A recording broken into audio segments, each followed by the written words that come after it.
Feelings. Ugh, such a sticky word for a stickman. I came up here to escape it. But escape what? What is it? Feelings? Just chemicals in the brain? And do I even have a brain in here? Or is it just a gaping hole? Let's assume that stickmen do have brains and are exactly like everyone else. We laugh at a funny video on the way to work. At work, the colleagues annoy us. Our boss makes us want to die on his desk. And during our 20-minute poop break, we receive that text. Because it's 2019 and texting to break someone's heart is apparently fucking appropriate. I'm sorry, I have a lot of feelings. So, what are we?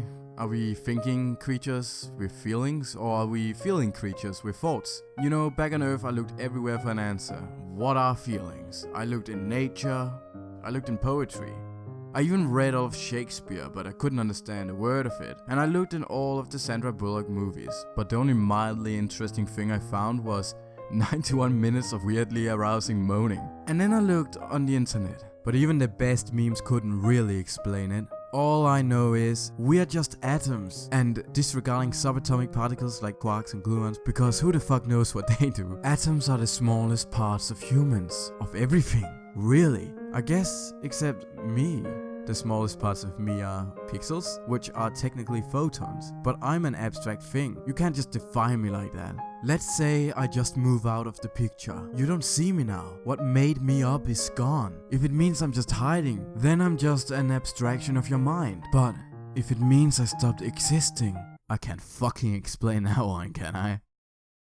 I guess what I'm trying to say is that feelings are just abstract things as well. They're not made up of atoms. The actual experience of feeling, how is that explained? When I'm sad, are my happy feelings just hiding? And how can you explain feelings without explaining what consciousness itself is? But we can explore how consciousness reacts to feelings. And we can do that because I did learn something important from memes. Where is a better place to look at how consciousness behaves than on the internet? Everyone on the planet are literally connected to each other via this web. A big conscious clusterfuck of comedic brilliance. And that is how it began. I sat down one day, I opened my computer, loaded Internet Explorer and downloaded Google Chrome. And then I began to look at memes.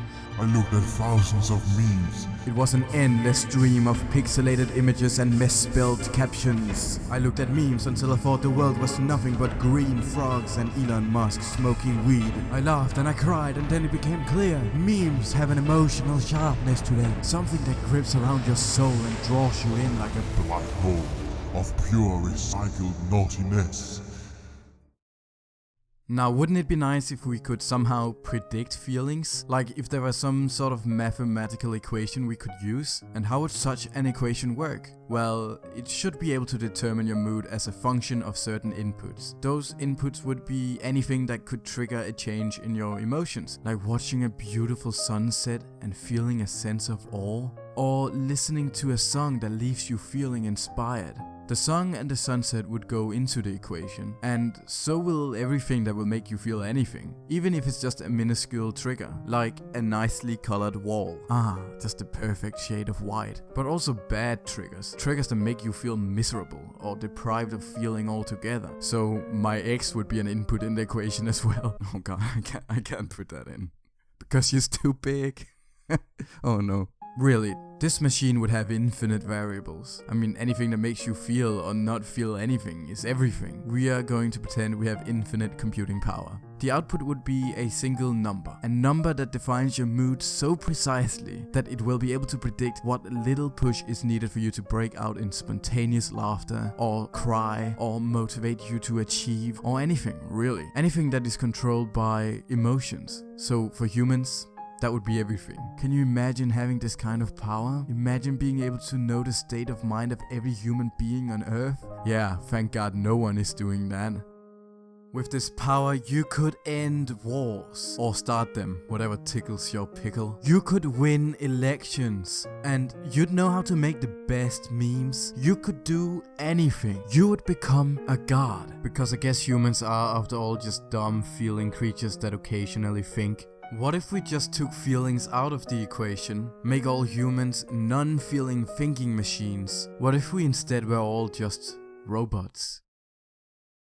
Sadness, happiness, fear, all gone. Idiots walking into the train before letting me out would not make me want to murder them because, well, the joy of killing people would be gone. Nobody would kill themselves either. All of the world's suffering would end. Whatever emotions are behind human greed would cease to exist, so there would no longer be a reason to destroy our beautiful planet. Love would be gone, which makes no difference to me. Dogs will be really confused when we don't pet them though. The death of a loved one, or someone you would have loved if you weren't a fucking robot, would just be meh. But so will any eventful part of the human life. The world would just be grey. Music, nature, and the fact we live on this beautiful planet, or are even alive to be able to experience it to begin with, it will all just not matter. There would be no motivation to do anything, because there's nothing left to drive us. Feelings control how we live, and stripping them away would be like taking code away from a robot. So, excuse my poetic language, but while feeling sometimes feels really shitty, without feeling it would be even shittier. And it's okay to feel shitty, just try to feel a little more and not think so much. You are, after all, human. I think it's time I return to Earth. Hey Sandra, let's go home.